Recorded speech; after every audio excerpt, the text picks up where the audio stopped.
Bismillahirrahmanirrahim. Assalamualaikum warahmatullahi wabarakatuh. Alhamdulillahirabbil alamin.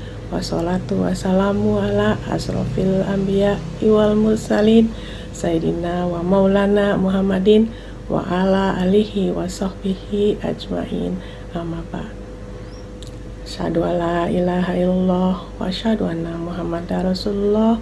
Allahumma shalli ala Sayyidina Muhammad wa ala ali Sayyidina Muhammad. Saudara-saudari rahimakumullah, sahabat-sahabatku, kaum muslimin dan muslimat yang berbahagia. Pertama-tama mari kita panjatkan puji syukur kehadirat Allah Subhanahu wa taala, Tuhan yang Maha Esa.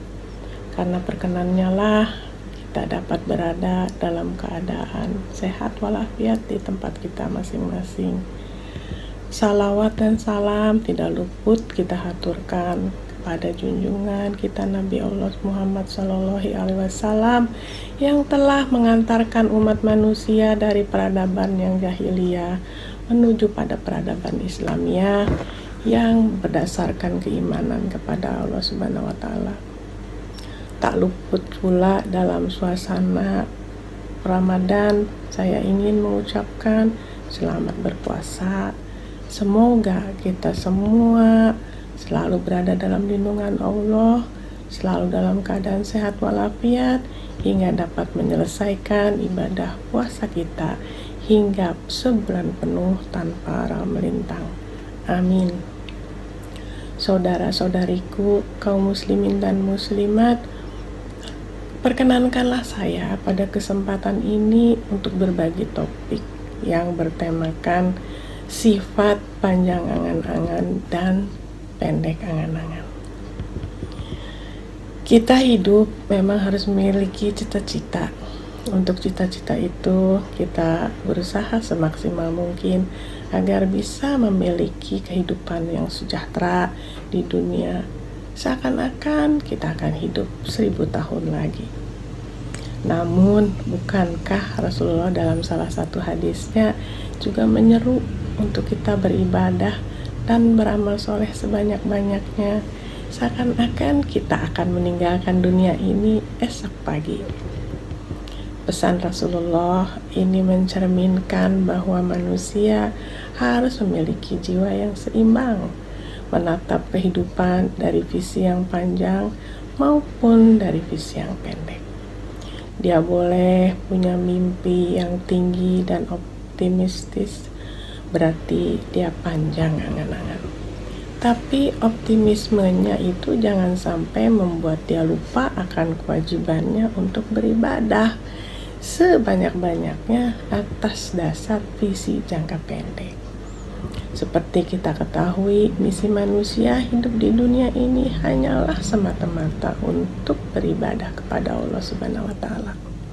Dalam Quran surat Az-Zariyat ayat 56 Allah berfirman, "Wa ma khalaqtul jinna wal insa illa liya'budun," yang artinya, dan Allah tidak menciptakan jin dan manusia melainkan agar mereka beribadah kepada-Ku. Atas dasar firman Allah ini, hakikat hidup manusia bisa dijalani dengan dua cara, yakni satu, secara muamalah atau vertikal, dan dua, secara ibadah atau horizontal. Bermuamalah adalah saat manusia hidup bertujuan untuk mengejar kebahagiaan duniawi, berdampingan hidup dengan sesama makhluk Allah, manusia maupun makhluk hidup lainnya, guna saling membawa maslahah dalam rangka mempertahankan eksistensi hidup masing-masing. Dengan bermuamalah, manusia dapat mengejar mimpi dan cita-cita setinggi mungkin. Mereka di sini boleh memiliki sifat panjang angan-angan. Bermuamalah yang baik dengan sesama makhluk adalah ketinggian akhlak seseorang mukminin. Sebaliknya, beribadah adalah tentang hubungan manusia dengan Sang Maha Pencipta Allah Subhanahu wa taala. Bertakwa pada Allah dan berakhlak yang baik adalah dua pondasi kebahagiaan dunia dan akhirat.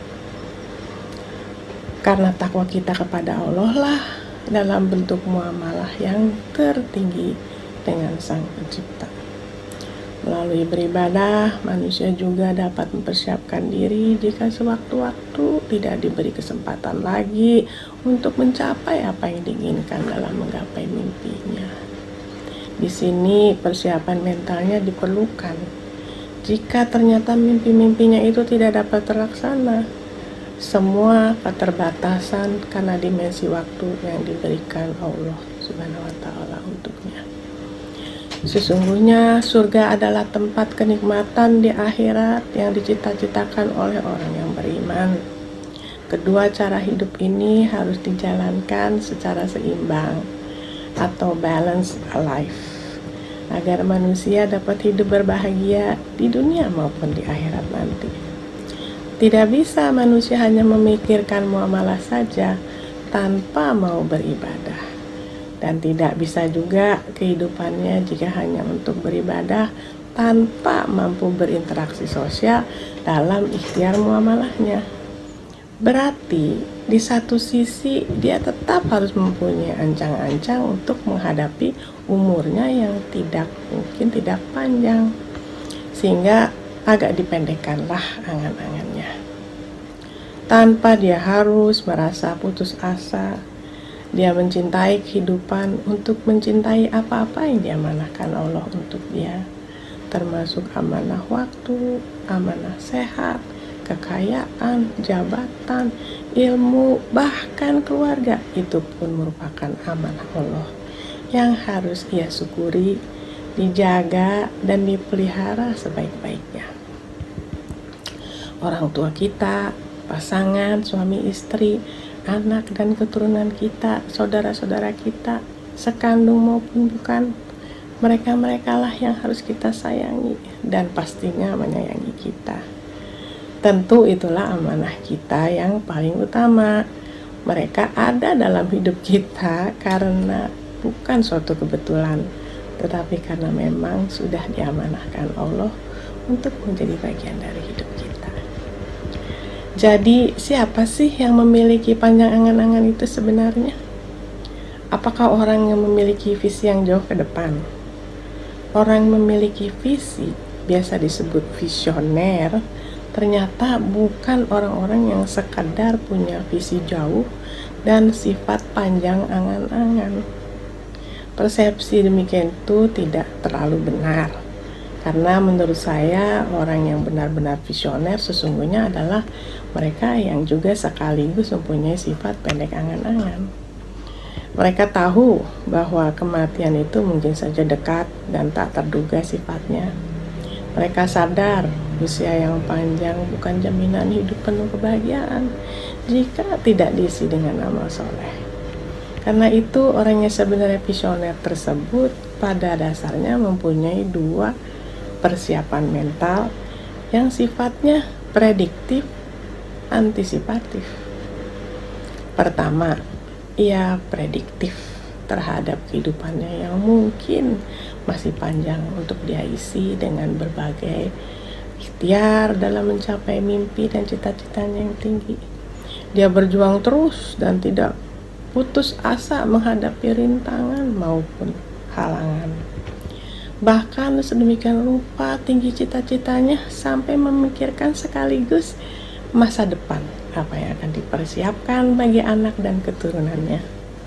Di sini terlihatlah bahwa dia memanjangkan angan-angannya serta bersemangat berikhtiar untuk memandang jauh ke depan dalam menjalani hidupnya. Kedua, dia bersifat antisipatif terhadap kehidupan dunianya yang setiap saat mungkin saja berakhir sesuai kehendak Allah Subhanahu wa Ta'ala. Singkatnya, hidup di dunia ini disadarinya, seperti ditunjukkan dalam beberapa ayat Al-Quran, antara lain dalam surat An-Nazi'at ayat 46. Ka'annahum yawma yara'una halam yalbasu ila asyatan au duhaha, yang artinya pada hari mereka melihat hari berbangkit, mereka merasa seakan-akan tidak tinggal di dunia sebentar saja, seperti di waktu sore atau pagi hari. Disinilah angan-angan tentang dunianya dipendekkan, dan sekaligus dia mampu antisipatif terhadap apa yang akan dialami, termasuk bagaimana anak dan keturunan akan menghadapinya jika seandainya dia meninggal dunia. Mampu antisipatif memikirkan apa yang akan dialaminya nanti di alam akhirat, di kehidupan yang kedua, post-mortem, hidup setelah kematian, yang mungkin saja dia harus mempersiapkannya dari sekarang. Orang visioner semacam ini memiliki pendek angan-angan. Ia sudah mulai memikirkan resiko kematian. Ia ingin dikebumikan di mana, berapa harta pertanggungan yang akan ditinggalkan untuk anak dan keturunannya. Tidak ada salah tentang hal ini. Dan tidak bisa pula dipertanyakan mengapa begitu jalan pemikirannya. Karena sebenarnya dia lebih siap daripada mereka-mereka yang memiliki sekadar cita-cita tinggi namun tidak siap untuk menemui jalan hidup yang mungkin saja pendek. Dengan memahami kedua cara pandang yang prediktif dan antisipatif ini, maka sikap kita yang benar adalah tidak lalai terhadap dunia, tidak menghabiskan waktu untuk sesuatu yang belum tentu dapat atau sia-sia, karena tidak ada yang lebih pasti dari kematian itu sendiri. Dalam surat Al-Quran Al-Imran ayat 165 jelas disebutkan kullu nafsin zaikatul maut, yang artinya tiap-tiap yang berjiwa akan merasakan mati. Insya Allah dengan memiliki dua jenis angan-angan ini, tidak sampai kita menjadi orang-orang yang lalai atau lupa karena panjangnya angan-angan kita dan melupakan kehidupan setelah kematian. Jadi saudara-saudari rahimakumullah, kita harus menggunakan kehidupan di dunia kita hari ini sebagai ladang untuk beramal. Mari sesegera mungkin mengumpulkan bekal menuju hidup akhirat yang kekal.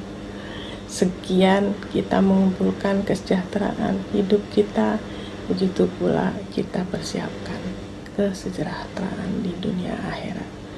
Demikianlah kultum kita hari ini. Semoga dapat bermanfaat bagi kita semua. Mohon maaf jika ada yang kurang tepat, karena saya adalah manusia biasa yang tidak sempurna dan penuh keterbatasan. Saya yakin kesempurnaan itu semata-mata hanyalah milik Allah Subhanahu wa Ta'ala.